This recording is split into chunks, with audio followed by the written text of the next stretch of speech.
Okay. Welcome. I know you as Darnell, but everyone else and how I'm going to introduce you is Quincy. So we can start with that actually before you introduce yourself. Even how did you get that name? Has that been a nickname for your whole life, or did someone give it to you like lately? Like how did you get that name Quincy?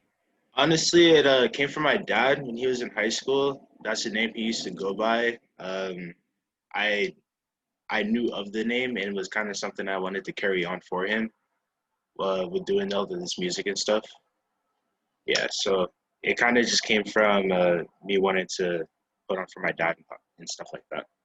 Is there anything like significant behind the name, or was it just his name? Like, why was he called that? Do you know the story?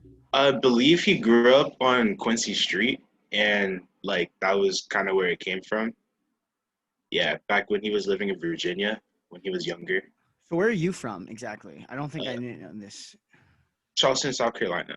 South Carolina. Okay, so Yeah. and you're living where now? Hillsboro, Oregon. You're still living in Hillsborough. Okay. Yeah. How did you go to Pacific for when you did you go for football? Yes. Okay, so that makes sense. I was like, did you grow up in South Carolina or did you grow up somewhere else? Grew up all over, honestly. I was born in South Carolina, then I moved to Georgia, then Germany. After Germany, I went to Louisiana, then Hawaii, then I moved to Washington, then down to Oregon. Nice. That's a lot of places. I have really only lived in two places ever. I lived in I lived in I lived in Henderson, Nevada, which is basically Las Vegas, and then I lived in Forest Grove, basically. That's the only two places I ever lived, though. Like, I visited a bunch of places. Like, I have family in Boise, so I've been there quite a bit. And I visited family in Iowa when I was younger. My dad's parents lived there. But other than that, I basically have only lived in two places. So, what is it like growing up in like different places like that and like moving, not like moving a lot, but what is it like growing up from place to place, you know? Honestly, it's pretty it makes you think about a lot of things differently. Like I've had to meet a lot of people growing up just because, you move and trying to be social and stuff. So you tend to take a lot from the different places that you've lived. But I mean, I can't say anything negative about it exactly. Just it's definitely something I don't want to do later on in life, like moving around a lot. But it gave me a lot of experiences for sure. Is there any one lesson that you can remember on the top of your head that like you learned from living in a whole bunch of places, like or one place specifically? Is there one life lesson that you have learned just living in a bunch of places, you know? Essentially just taking people as they are and not making your own assumptions of them because you never know what someone's background is. You never know where they came from before, what their life was before you met them. So you kind of just have to take them as they are. You can't really make your own assumptions. That's cool. Yeah. I've always figured it's like it's better to because I guess like not that I was like naive growing up or anything, but like I kind of like always like thought you could see the good in everyone, you know, and like everyone was always good. And like growing up and like having people betray you and stuff, what I've learned is that you can't do that. Like you have to take people for what they are. Like you don't give them assumptions or anything. They're not necessarily good or bad until Mm-hmm. you know for sure who they are. You got to take it with a grain of salt and everything, and you got to basically like learn from the wounds. I've been betrayed a lot of times, and each one of those betrayals is almost like a wound on your psyche almost, and it's like you almost got to like bandage it up and let it heal and learn from those so that you don't fall down and scrape yourself again. Right. But how did you get into music? So have you always had a passion for making music, or is it something that you just like kind of fell into? Because I've talked to a lot of people who do a lot of creative things, and some people just say, "Oh, that I kind of fell into it." Like I kind of fell into podcasting almost. I would feel like, but some people like have always had a passion for it. What circumstance or what side of the line are you kind of sitting on? Honestly, honestly, like I always had an interest in music. I did band in sixth grade up until my senior year of high school. So it's like I've always had a passion for it, but I've never thought that I would actually be creating music until about January this year. Yeah, like I never took it seriously. I'd always be, you know, freestyling and stuff with the homies, but it was never something I thought I'd be trying to do like for real. Um, what instruments did you play in band? I was percussionist. So I remember band had percussionists and then jazz band had the drummers. So Right. usually percussionists for drummers and jazz band. I played viola in orchestra and then Okay. I played guitar in jazz band. Okay. That's what's up. So growing up, I loved music too. I still like making music, you know that. Hmm. I music was like kind of my first thing that I kind of got into. I guess like I would always write, like make little movies and like do stories and stuff, write stories, I guess. But like music was kind of like my first love, like writing songs, you know, stuff like that. Making music, and then during high school, started making music and everything. And with actually my friend Jake, who's now Avion, he's actually getting pretty big, and so he basically we started making music, and then like I always found that I forget why I was saying this. It doesn't matter. You're good. Um, but basically, like I think I was saying this because percussionists, drummers, guitar, viola. I found that making music it's very interesting because like you can take it a very certain different ways. You know, you can take it whatever which way you want. Like and like I like how like new age hip hop actually kind of brings all different types of music into it. Like you hear a lot of like maybe you hear some like organ like string instruments in the back, or you'll hear like some drums, like actually like rock and roll kind of rap type stuff. So I always felt like music is one of these like creative things that not all different types of people can do, but you can bring your creativity to do and like create something of your own. You know, music is always evolving. And I guess that's true with all types of art, but music for sure. Right. So would you say that you're just mainly rap, or are you going to try to like do different types of things with your voice and everything? Um, Honestly, lately I've been experimenting. I haven't really dropped anything in the past month and a half or so. I've just been spending a lot of time trying to get my sound down, like my mixes down. But I've been experimenting a lot. Like I kept telling myself when I started, "Oh, I can't sing, I can't sing." It's like you got to stop doing that. Just try it. You never know.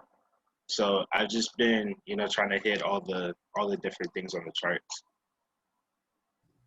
My one of my favorite things about making music is that if you edit it a certain way or if you hit the right things, it can sound beautiful, Mhm. and two, like I was telling this on my podcast with Jake. Listeners, if you guys haven't listened to that, go check it out. But basically, we were talking, and I was saying there's nothing like the feeling of when you're making a song and you hit that perfect spot, and you're just in the zone, and it just kind of flowing, and you just get that like almost like dopamine rush, and you're just like, and that feeling only musicians and people who create music understand what I'm saying. It's like this feeling of awe, you know, and it's like you're like it's one of the only things that I've ever experienced where like it drops you right in that moment at that specific time, Mhm. you know. Yeah, I definitely agree with you. Like making making everything myself, it's been definitely a grind, but I enjoy it because there's a lot of experimentation that you get to do. Okay. So it's definitely been a grind, but through through having to do everything myself, I get to play around with all the different, you know, effects and everything. So when you find that one thing that works, or it sounds weird, maybe at first, and then you give it a chance, and it sounds like, you know, something you never heard before. But you know, just playing around with everything, it definitely makes it enjoyable. Music's cool too because like it's one of the actually, you know what, this is just art, creative art in general. It you can really bring who you are and your past experiences into it. Like I think it's really cool when like an artist just in general, whether it be musician, art, painting, writing, they take their past experiences and they make it something new, maybe fictative. I don't know if that's a word. Fiction, like you know, they make it not true, Right. and but like they like alternate it and they like talk about their past through music, like whether it be like hip hop for people. Like I love when Meek Mill is doing like his like type of flow when he's talking about growing up, and or even Lil Wayne in his own style. And honestly, all new age rappers kind of do that. And I also like how like when you see it in movies, like movies of the past, like one of my favorite movies that I was talking to on my last podcast with Mitch, go check it out again. We were talking about the movie 1917. That's like one of my favorite movies. Have you seen it? I have not actually. You should check it out. But it's like a Okay. World War I movie, and it's like all kind of one scene, and it's like following this guy, and it's a crazy movie. But it's like cool because like I feel like there's this draw to like history and like past experiences that we have, and like if you can like take that, whether it be history of the country, history of your family, history of you, and make it into this creative thing that you hold in your hands, I think it's like that's what really draws people in. Right. Um, do you rap like about your past, or you just kind of rap? You just kind of feel it in the moment. Um, I definitely go both sides. Sometimes I'll take my time with it and I'll actually like put the pen to the paper and really think about it. Other times I'm just vibing to the beat, whatever comes to my mind, like if it makes sense. But I'm lately I've been trying to get my lyrics more got more substance, I guess, not just a bunch of nonsense. Yeah, there's a time and a place for both, I think. Right. Depends on the song. Right. Um, like cuz sometimes you can just be rambling and just people will like if it's the right beat, one of those Exactly. drill beats. Right. Um, and then sometimes I feel like there's more storytelling type beats, and then sometimes there's more singing beats. So I like that Exactly. you're trying to engage in all of it. It's really hard. I One of the reasons I want to have you on too is because um whether or not people are like huge or not, it's good to have people on who are pursuing something that they love. So I was telling this to almost everyone. I love when people have their energy, positive energy, focused in something like growing. I'm not going to get into the whole OnlyFans thing, but specifically for my guy friends, like I have friends who are like my friend Scales is now a celebrity barber. He cuts the Raiders up. My friend Jake is blowing up making music. My friend Sal is a writer for Smash Magazine, and he's not huge, but he's doing his own thing. My friend Nate is a fighter. You're making music. I have people who like whether or not they're huge, they're doing something creative, and I really like that because like there's only a few things. Like one, you only have so much time on this earth. This is something Bobby was really talking about. You only have so much time on this earth to not do something you want to do for like have fun. Excuse me. And two, like put your positive energy into something if you like it. Like be like people who are creative, if they're not being creative, like it literally like kills them. Like if I'm not doing something that like gets my creative energy out, I literally just fucking willow over. I hate like not doing something. Even like I feel like that's like why most people listen to music, or watch sports because it's people doing something they can't do. Gaming, it's just like it's getting that energy out. And I would say that most people aren't creative, like super creative, but there's a creative element in everyone that like is stirring up, And so like with you making music, it's really cool because like you're at least trying, you're doing something that you want to do and you're putting your energy into it. And I really like that. It's really cool to be around people like you. So thanks for coming on again. Yeah. I appreciate it. Yeah. Yeah. But would you say that I don't like talking about haters a lot, but would you say that people, when you first started making music and stuff, were like wishy-washy? Like, I don't think you should do that. You're like trying to tell you how to live and stuff. Would you say that? Yeah, most definitely. Like, a lot of people were listening to it, like, I don't know if this is it. And I'm like, I mean, that's cool. That's your opinion of it, but I'm in the process of trying to get better. Like, if you look at my whole catalog from beginning to now, like, you just hear nothing but progression. So mainly what I'm focusing on. I'll tell you this. My first podcast ever was I sat down. I might or might not have been tipsy. I can't remember. But I sat down because my mic was fucking up and I was talking and I just started talking in the mic and I posted it on SoundCloud and I called it What the Fuck with Collin. And it was god awful. It was literally the worst thing ever. My podcast didn't start getting actually decent until I got onto Podbean, and even then, it was like you couldn't see the other person. Like it was trash. And like even now, like now that it's like my podcast is exponentially growing, like I have fans now. Like people are actually listening to this podcast, and it's really cool. So shout out all you guys who have supported me since I was dog shit. But what I'll say is, people even now like are finally are like are fine. Like there's some people who like didn't want to give me credit before who are now taking me seriously, and there's some people who still haven't. And then when I keep getting bigger, they will. So what I'll say is, you can check that real quick. What I'll say is, don't worry about what other people are, and don't even compare yourself to other people. Just if you're getting better, you as a person, if you're getting better than you yesterday, you're doing better. Right. So just compare yourself to you. And that's honestly for everyone. I've said this on a couple of my podcasts. If you're better than you yesterday, then you are succeeding. That is succession. That is you getting better. That's not actually, that is succession. It's you versus you.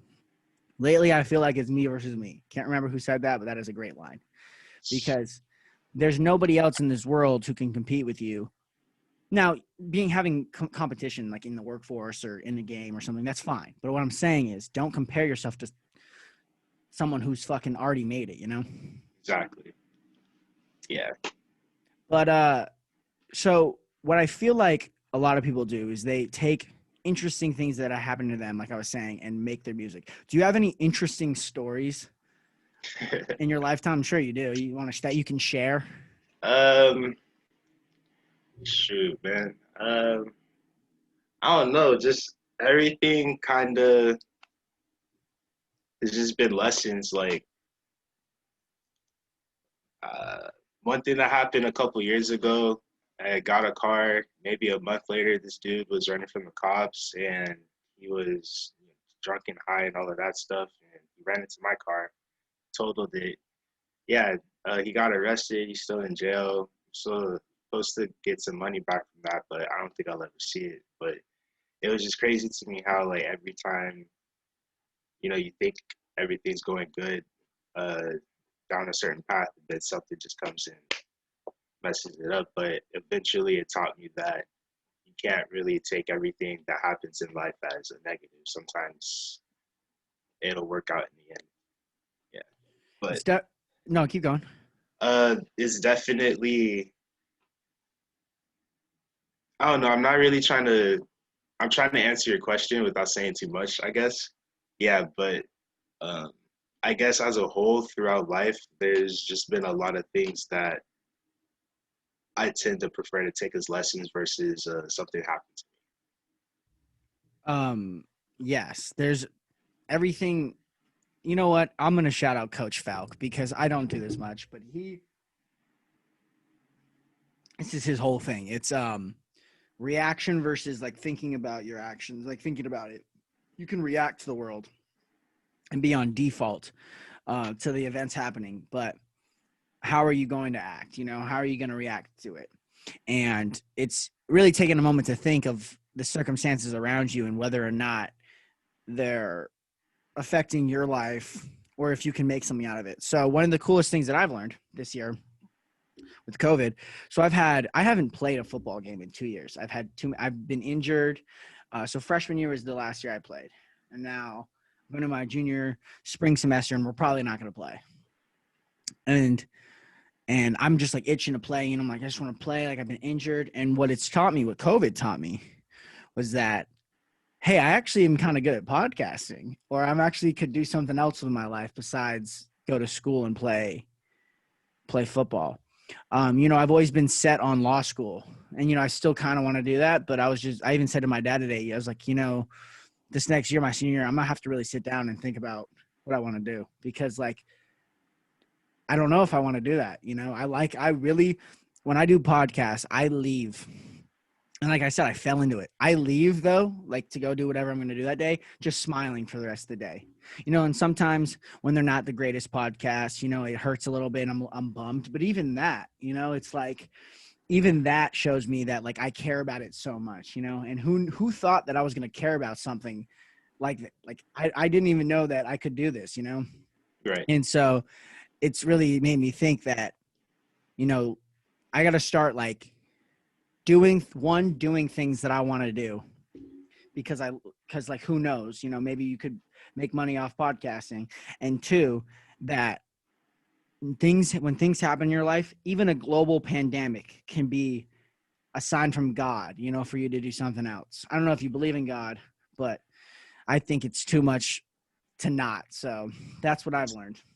Exactly. Yeah, I definitely agree with you on that one. So have you had any prophetic dreams? Are you a prophetic dreamer? I'm gonna be 100% honest with you. I don't really know what you mean by that.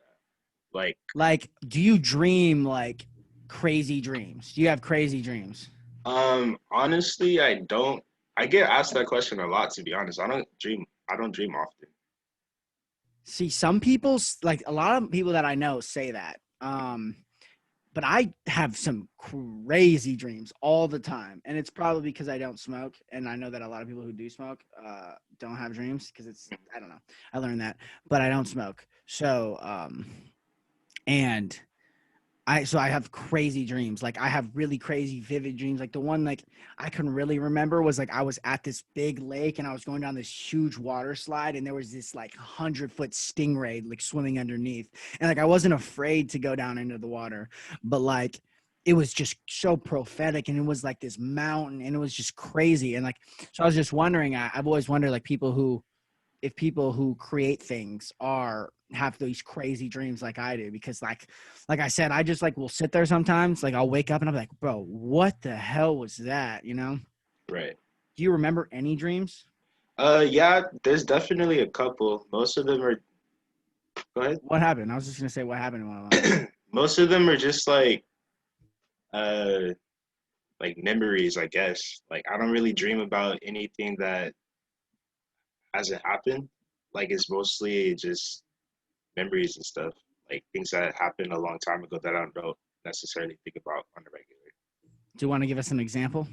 Um, I don't know. One time, like I was flying from South Carolina to Germany on one of those big like military planes, and I was just remembering like sitting in the plane, looking at the truck, like looking out the window, and I don't know. It wasn't like I was walking around or anything. I was kind of just like stuck in my seat and just looking around and stuff. But that happened when I can't even remember how old I was.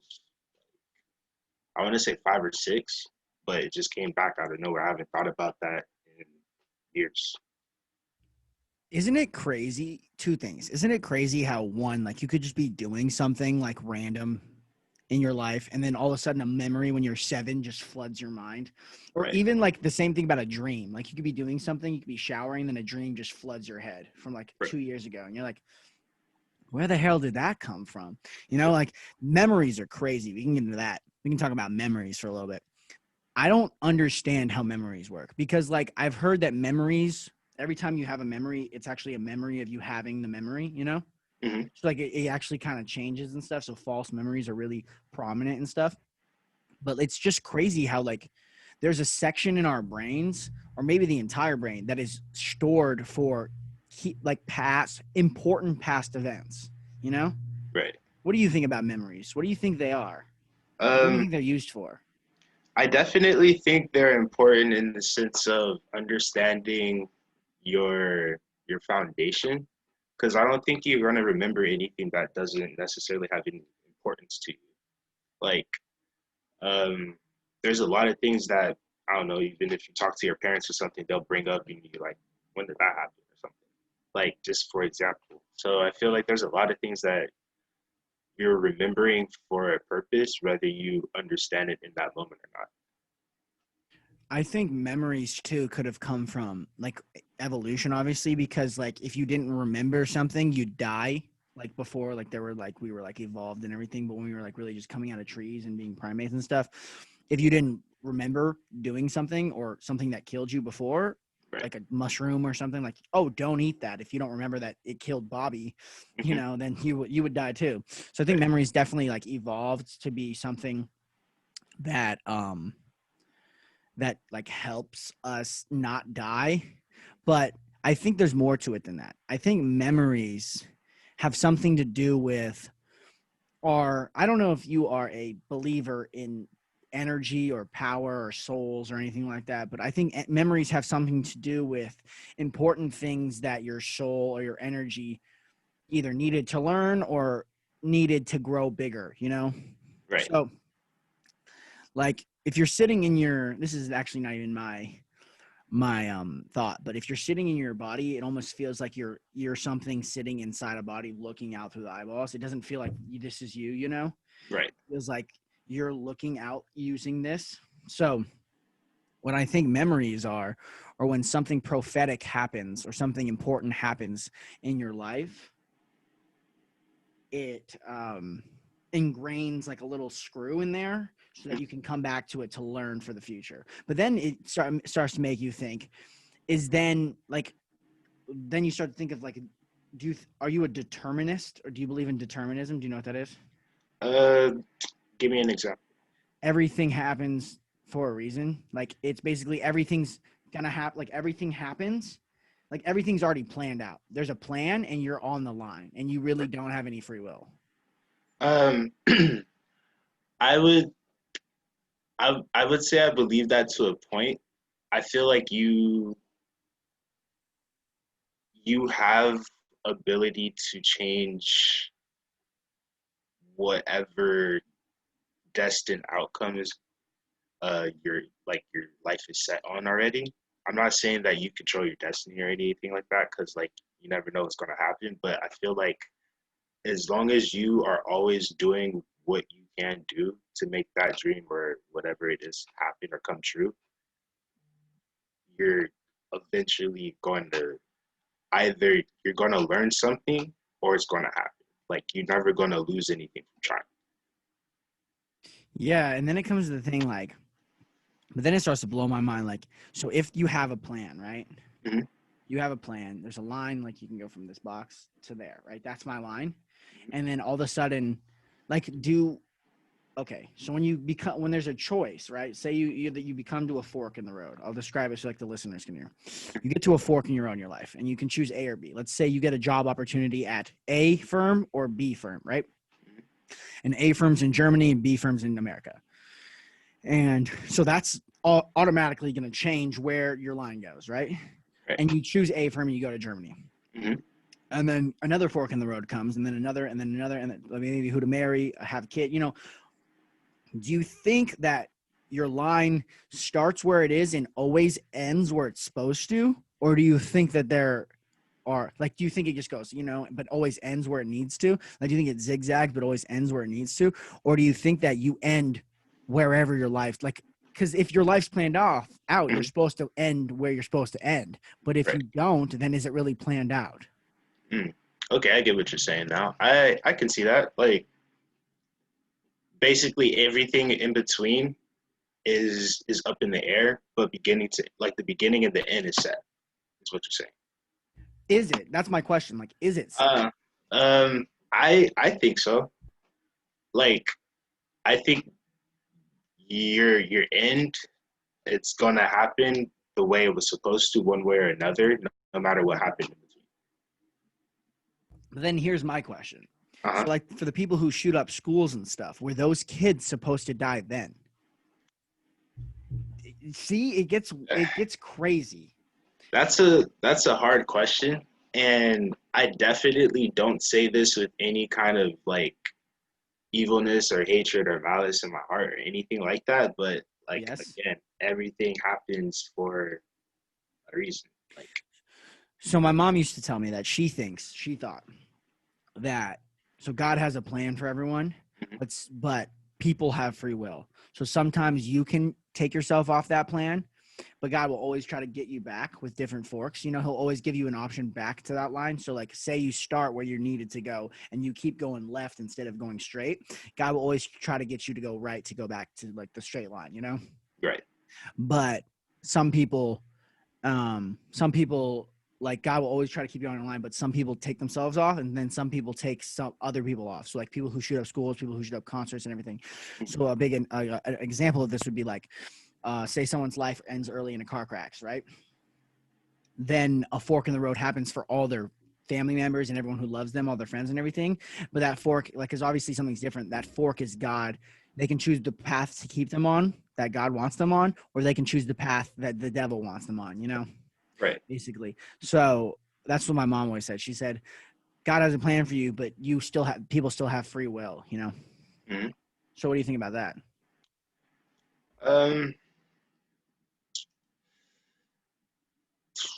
there's there's something that I used to get told from like my grandparents. It was, I'm not in control of what's going to happen, but I'm in control of what I do. And that confused me until I got older.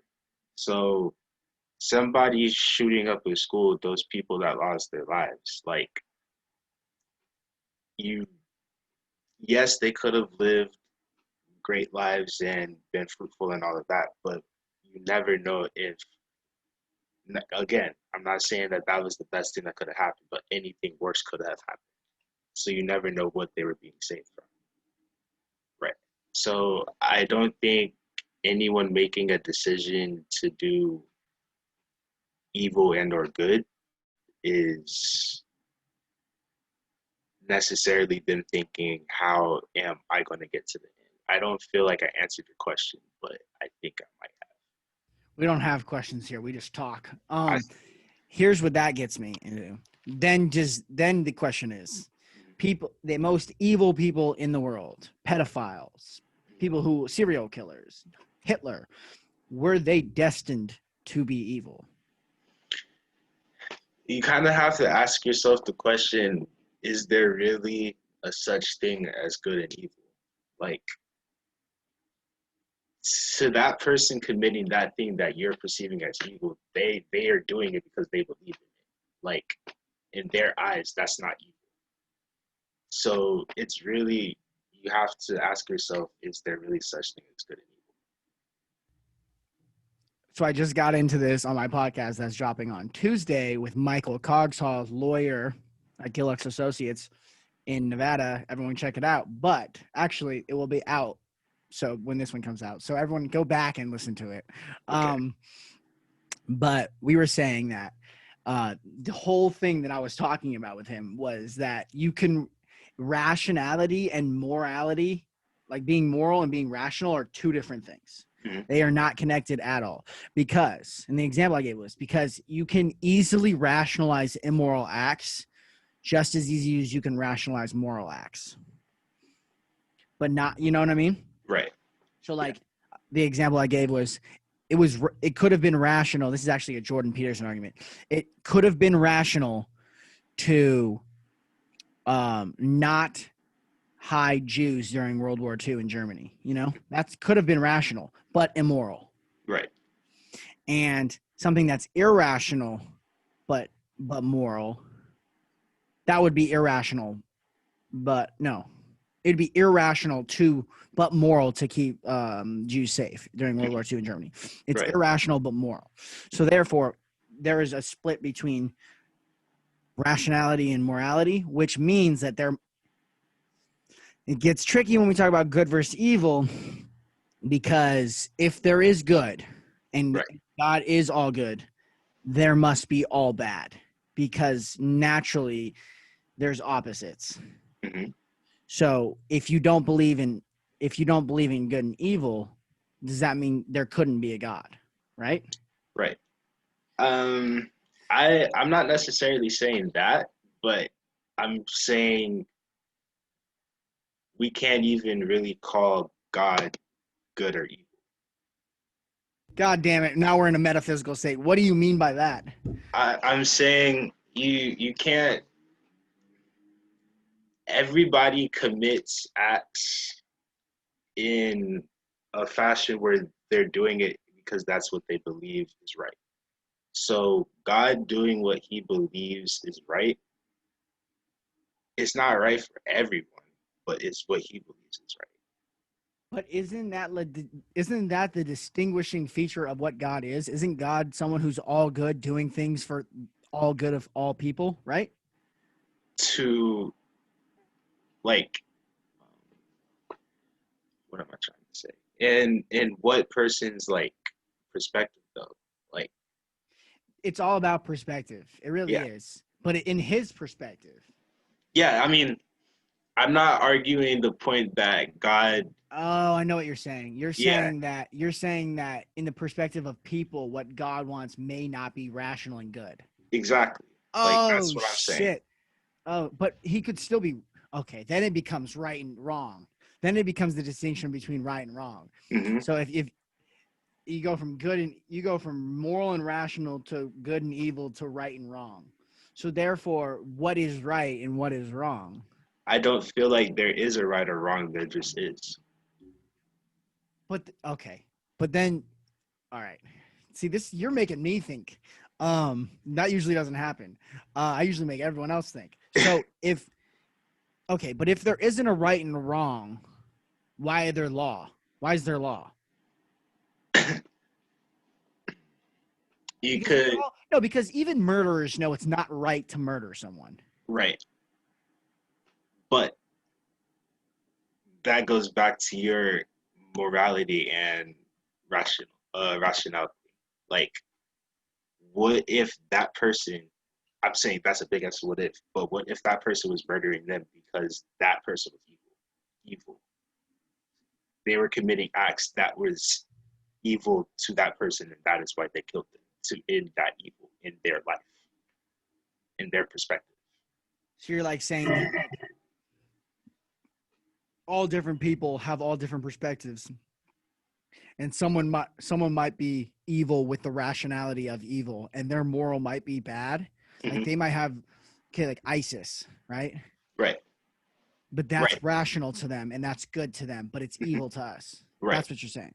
Yeah, like they're doing it because it's not them thinking I'm doing something wrong to this person. They're not even thinking in the other person's mind of why are you doing this to me? They're just acting. So But there still is a right and a wrong. there is, but you kind of have to blanket that. You can't put it to a specific Yeah. person. Then it gets tricky because it's like this is kind of the argument we're having. You know, we're all Mhm. humans, but we all disagree on everything. You can't get two people, put them in the same room, and identical twins. You can't Mhm. put them in the same room and get them to agree on nearly anything. You know, Right, you give them one subject and they'll argue. exactly. So it's like there's no two people who are exactly alike. Hmm. And I mean, and to an extent, that's kind of the argument. That's kind of you find the person who's closest alike to you and you marry them and you have children with them, because that's basically what that is. You know, like you find your person almost. But Right. even them, you know, good relationships are not all happy. You know, people argue. They're men, especially. I mean, I'm just going to talk on heterosexual relationships because I've never had a homosexual relationship, so I can't speak on you guys. But I'm saying with a man and a woman, they're two different sexes. They're two different genders. Like, so obviously they're going to disagree about things. Right. There's biological differences between men. A woman can give birth, a man cannot, you know? Exactly. So there's just differences. So like, obviously they're going to argue. So like, even like your person and you aren't going to be happy all the time. Hmm. Then it comes back to my yin and yang and good and evil and right and wrong and bad and good and all that stuff. And it reminds me and it tells me that there goes back to the argument. This is the argument for God, that since humans can choose to be good and choose to be bad, therefore there must be all bad and all good. Because we have the choice to do good things and do bad things. Therefore, there are opposites at the extremes. Do you know what I'm saying? Right. But Therefore, there is a God. yes. But what are you defining as a good thing? What are you calling a good A thing? universal good thing. Having a child is a universal good thing. How, okay, with that, you calling Oh, God damn it. Now we're going to talk about, I knew what you're going to say. it, you're calling it a good thing. That's a good thing for you and your eyes, your family, but as a whole, for the whole world, like you look at, we're overpopulated. No, we're not. No, we're not. We're not getting the overpopulation. I do not agree that we are overpopulated. That is not because look, who says we're overpopulated? You know how much land there is in America alone, Africa, that is still not touched that we could have people on? We're not overpopulated. Cities might be a little crowded, But move out of the city. No one's making you live in Los Angeles. You have to think of it like inhabitable land. There's land for sure, but inhabitable land, There land is that you so can. much inhabitable land, even in the middle of California. Eastern Oregon, Eastern Washington, Idaho, Montana, the Dakotas, bro. There's so much inhabitable land. It's just people want to live on the coast. Very true. Canada, you think people live in Canada? I don't think so. I think Canada's a myth. I've never been to Canada, so Who's been to Canada? You know, I've never been to why are they so nice? Canada. Nobody knows. Yeah, I've never been to Canada. See, there's But so much inhabitable land. So I don't bite on the overcrowded argument. I can bite on the abortion argument. Because I thought I that's what we were getting to, because it's like, whose choice is it, you know, and then rape and all that stuff. So maybe having a child isn't a universal good thing, but there are universal goods. Not killing someone when you could is a universal good, I would say. okay, that yeah, because for you to take someone else's life, that's not on you. But If they're trying to kill you, and then it becomes wishy-washy. exactly, like it's good for you to preserve your life, but it's also not good for you to be taking another. I haven't thought about it before, so thank you for making me think about maybe there is nothing absolute in this world. It just is. There just is things. Yeah, that's honestly, I've never thought about that before. That's a very philosophical argument. I'm a very philosophical person. So for you making me think that, it's interesting, because to me, it's like, I've always thought there's a right and a wrong way to act. And that might be true.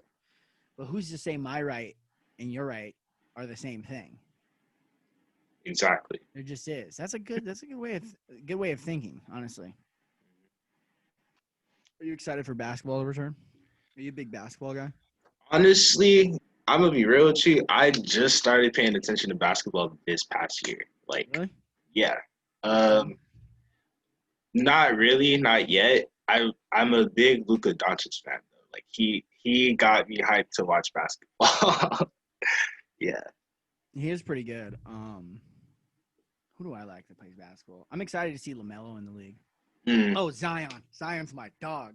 I was a big LeBron fan. I still am. But Zion, bro. I'm about to get a Zion Williamson Pelicans jersey. I'm about to be a Pelicans fan until he comes to the Las Vegas Spurs in 20 years. Or Right. whenever there's a Las Vegas team. It'll happen soon. I think so. I think with the Raiders, and shout out Zay Jones. I met him. It's crazy. And Trent Siege, the long snapper, I met him too. I think what the Raiders and the Golden Knights have shown, the Las Vegas market and everything, that Las Vegas is a good market for teams. Like, we really build around these teams. Like, obviously, I'm a Minnesota Vikings fan, born and raised, but I root for the Raiders. I root for Las Vegas. That's Right. my home. That's my home, my native land. I will live and die by Las Vegas. You have to, bro. Are you a big football fan? um, I really got into football when I started playing. Before then, I didn't really pay much attention to sports, to be totally honest. I love football. It's literally the greatest sport on the face of the earth. I do agree with you. That and rugby. Rugby is fun too. I've never really watched rugby though. I've watched you guys play, or like Mhm. the Pacific team, but I've never really like watched a game. What is rugby? Like, okay, I know some of the rules, but like, how would you describe rugby? I'm probably the last person, but I would say it's a mix of football and soccer with, yeah, basically just a mix of football and soccer. Like there's of course no pads, but you're running the whole game. You're switching between offense and defense like pretty frequently. So I feel like that's the easiest comparison, at least in my opinion. What I found crazy is that it has less injuries than football for sure. Right. You know what I mean? And there's no pads, so you have to wonder, like, are the pads really helping or are they hurting? I think they I help.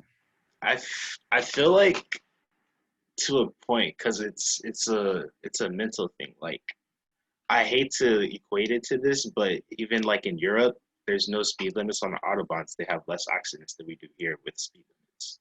So I feel like it's adding that restriction and making you think more is what causes the injury. Yeah, I was.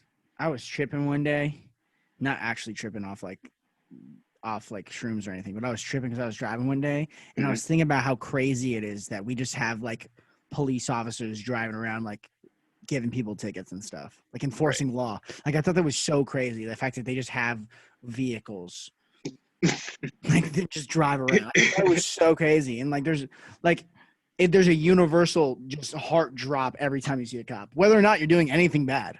Right. You know, there's just a universal just heart drop, like fuck. And when they get behind you, there's nothing like it. Yeah. There's nothing like every single person, unless you're a psychopath. When a cop gets behind you, you're like, fuck, your palms start sweating. You're like, God damn it. God Yeah. damn it. Do I have anything in this car? When am I going? How fast am I supposed to go? 3 over? Okay. And then you just keep looking back. You're not even looking at the road at this point. You're only looking at the cop. Exactly. Just waiting on them to turn the lights on. Oh my God, dude. And then they turn the lights on. And you're like, fuck. Slap the steering wheel. The worst is when you don't know what you did. And you're like, God damn it. What the hell did I do? The worst if you're speeding, you're like, fuck, but you knew what you did. Right. But if they just get behind you and you're going the speed limit and they just go, whoop, whoop, you're like, God, what did I do this time? Funny thing about getting pulled over, it's kind of sad, but from a young age, like I was taught when I get pulled over, turn on my hazards, put my hands on the steering wheel. I'm like, why am I throwing myself into complete like a dismiss or not, but Yeah, submissive. yeah, a submissive state for them. Like, why am I doing that? Why do I have to do that? Like, but it's helped. It's helped me in every situation that I've been in. But the fact that I have to do that, like, it makes me Crazy story. I was freshman year of college. I don't know. I still to this day don't know if this guy had his license or not, but I digress. I'm not going to say his name because I don't want to throw him under the bus, but we were driving our other friend's truck and everyone in the car could not drive and except for the driver. He was driving our friend's truck who comfortable. wasn't even with us. I think we went and got food Okay. and he gets pulled over because he didn't have his lights on. And the cop goes, I pulled you over because you didn't have your lights on. I was sure you're drunk. He's like, no, everyone, like, he's like, I'm not drunk. I'm just trying to drive these guys home safe. He handed the officer his Pacific ID, not even a driver's license, his Pacific ID. And he was like, all right, I got to get back, but you guys are good. Just drive safe. Turn your lights on. And I was like, what? He got off scot-free. Guy was driving with his lights off. Didn't have anything. Just because he wasn't drunk and he let us go. That's crazy. No, yeah, it was insane. It was one of those times I was like, just like in awe. I was like, I've never seen that before. I literally thought we were going like he was getting arrested. Right.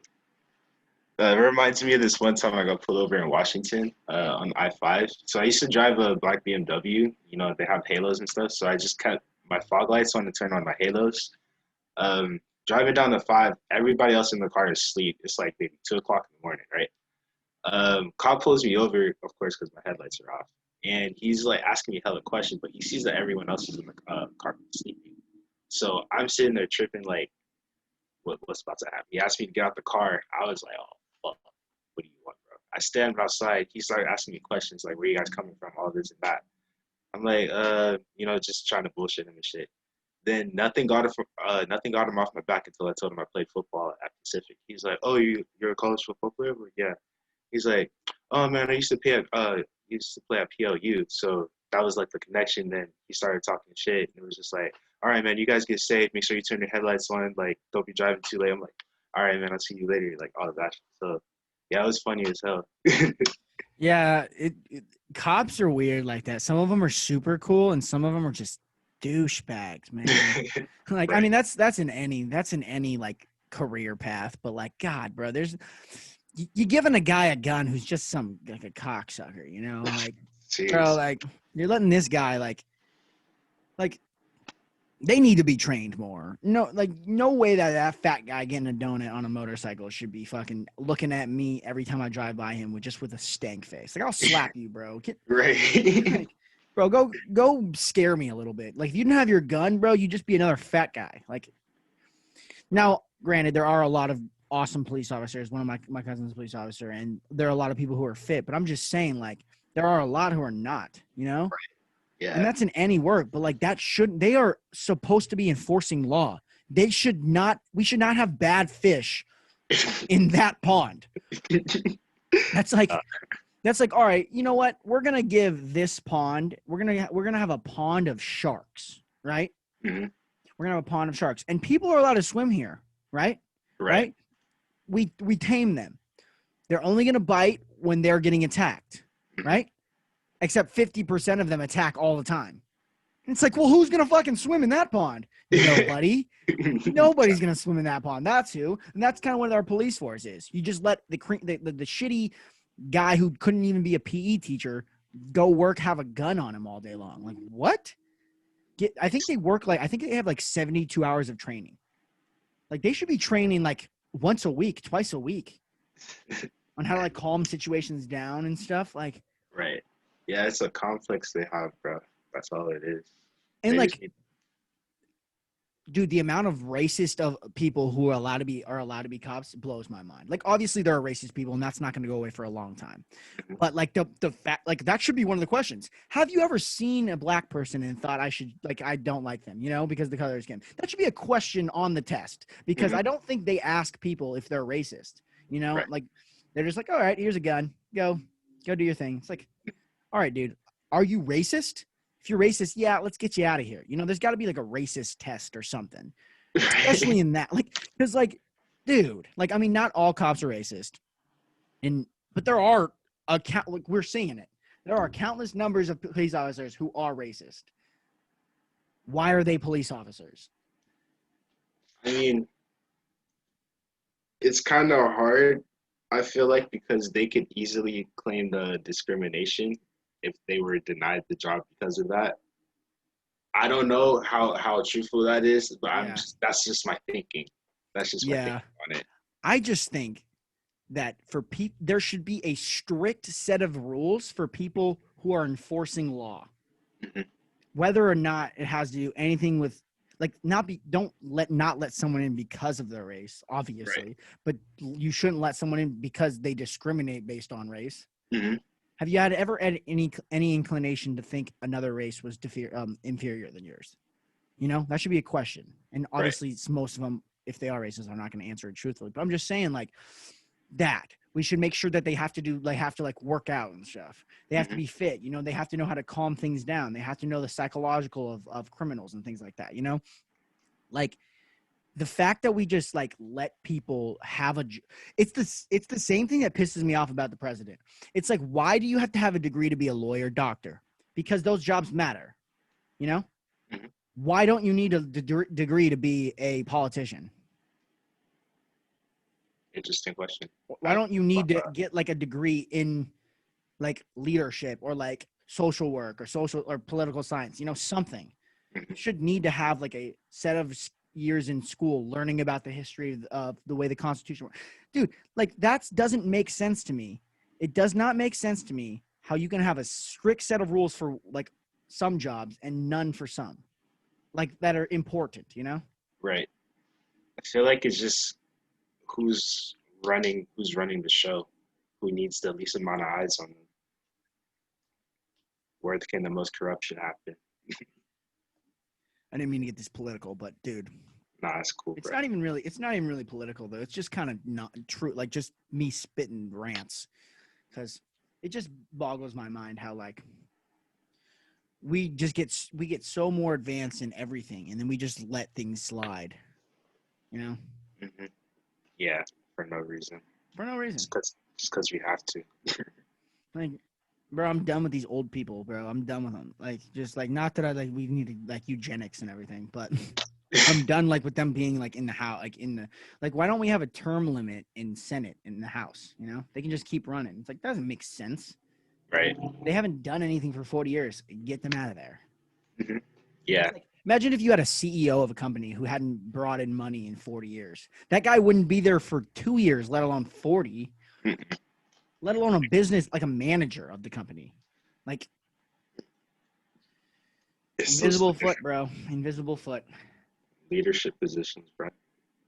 They're the ones. It's because a big part of it is because good leaders don't want to be leaders. good leaders become leaders. Right. George Washington denied being the president. Like, he was like, I don't want to be president. And they elected him twice. And he's like, all right, I'm done now. They're like, run again. He's like, no, 2 years is it. That guy did not want to do it. And he was a great leader. Right. It's because people who are good leaders and who are smart and wise and everything, they know that corruptness comes with the top, you know? Mhm. So, all right, well, Delano, I think that was a good conversation. I would say so. Thanks for coming on, man. It was very fun. We talked about a lot. Yeah, we did, man. I appreciate you having me on, for real. Yeah. Sorry for ranting at the end. Oh, no, man, it's cool. But yeah, we'll definitely have to kick it when I'm back in Oregon and everything. For sure, man. Just let me know. All right, man. I'll let you know when it's out. It'll probably be either next week or the one after Christmas. Okay, for sure. Yeah, I'll just send you the link and everything. Thanks for coming on, though. Bet. Thank you. See ya, man. All right, see you.